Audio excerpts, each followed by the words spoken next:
Assalamualaikum. Waalaikumsalam. Monggo, Bu. Nggih. Perkenalkan, saya Bidan Heni. Saya bidan jaga pada siang ini, Bu. Sebentar ya, saya tutup dulu pintunya. Oh iya.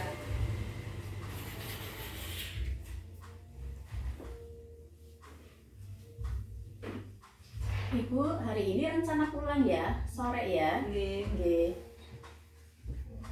Sebelum Ibu pulang, nanti saya akan memberikan pendidikan kesehatan tentang bahaya nifas.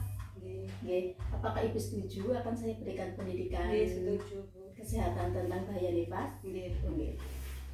Baiklah Ibu, nanti kan Ibu saya kasih buku KIA ini ya. Nanti Ibu bisa baca-baca sendiri. Tanda bahaya nifas itu tujuannya satu itu mendeteksi dini resiko kegawat daruratan pada nifas. Oke. Nggih. Ini misalnya kalau Ibu nanti pas di rumah Ibu mengeluarkan darah, Nggih. dari vagina atau dari jalan lahir itu banyak 500 sampai 600 cc atau kalau jenengan pakai pembalut itu 3 sampai 4 kali ganti pembalut itu luber penuh ini ya. Yang kedua adanya gejala infeksi. Infeksi itu biasanya disertai dengan demam selama 2 hari. Suhunya lebih dari 30 derajat Celcius disertai menggigil Bu. Jadi terus nanti dari jalan lahir itu keluar lohea itu keputihan yang berbau.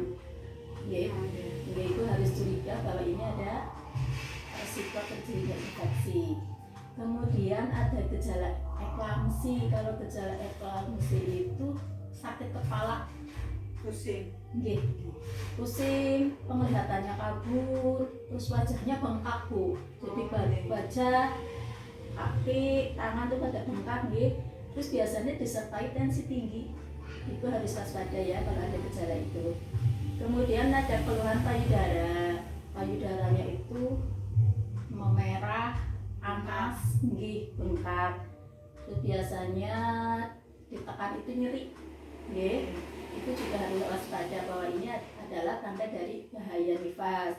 Kemudian pada alat genitalia, jadi pas nanti Ibu di rumah pas pipis itu ada rasa nyeri, kesulitan untuk pipis atau pipisnya berlebihan, tidak terkontrol, Ibu juga harus curiga adanya gejala nifas Bu.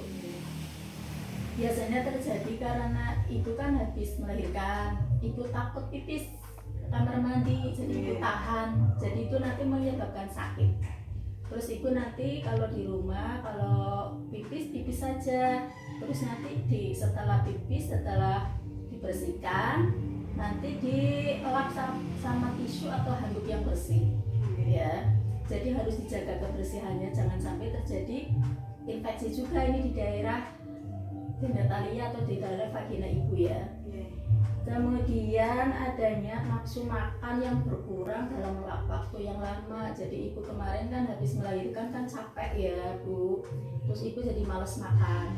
Itu tidak baik untuk kesehatan Ibu dan janin Ibu dan bayi Ibu ya.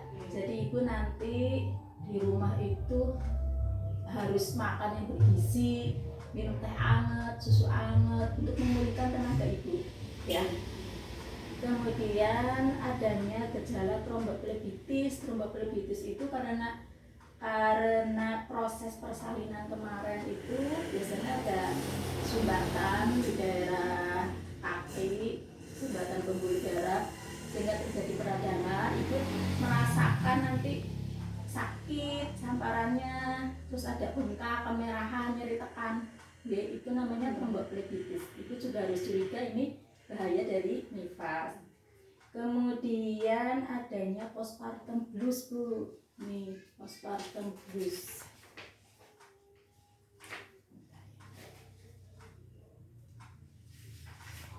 Nih, postpartum blues itu biasanya terjadi karena suasana atau perasaan tidak stabil Bu. Mudah menangis Ibu nanti ya. Ini harus curiga.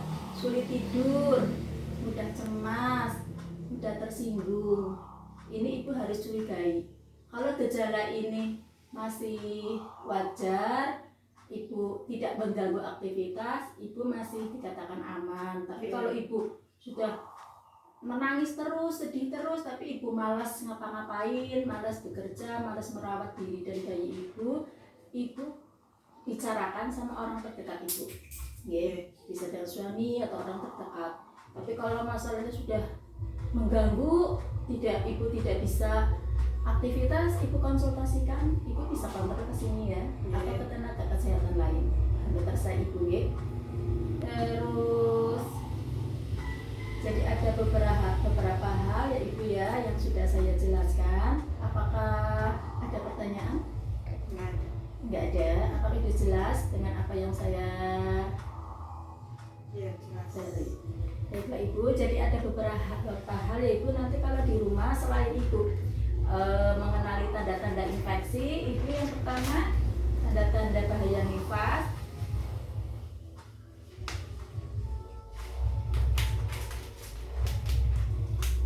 Ini ya bu, ibu harus makan makanan yang bergizi nih, seperti ada protein, ada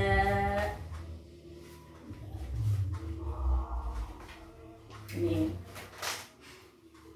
Jadi agar masa nifas ibu segera pulih, terus ASI ibu berproduksi dengan bagus, dengan baik, ibu harus mengkonsumsi nasi, karbohidrat, atau singkong, atau ketela, jagung yang mengandung karbohidrat untuk sumber energi, terus ada umbi-umbian. Untuk proteinnya ibu bisa menggunakan ada hewani seperti ayam,